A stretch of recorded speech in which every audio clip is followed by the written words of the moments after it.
Liver আমাদের শরীরে 100টার উপরে কাজ করে। তার মধ্যে প্রধান কাজ হচ্ছে পিত্তরস তৈরি করে, যেটা শরীরে হজমে কাজ করে। তারপরে লিভার বিলিরুবিন, কোলেস্টেরল, হরমোন তৈরি করে। এগুলো আমাদের শরীরে বিভিন্ন রকম ইম্পর্টেন্ট কাজ করে থাকে।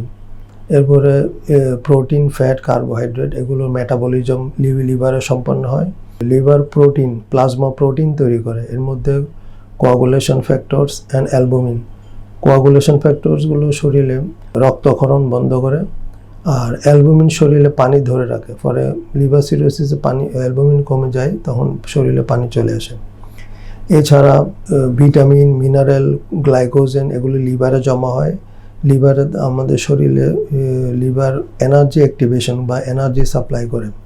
লিভার শরীরে একটা ফিল্টার হিসেবে কাজ করে। মানবদেহে লিভার একটা ফিল্টার হিসেবে কাজ করে এবং ডিটক্সিফিকেশন করে। তার মানে হলো আমরা যা খাই, আমরা যে কোনো ধরনের পানি হোক, খাওয়া হোক, ওষুধ হোক, এগুলা পাকস্থলী বা ইন্টেস্টাইন থেকে লিভারে যায়। ওখানে একটা ফিল্টারেশন হয়।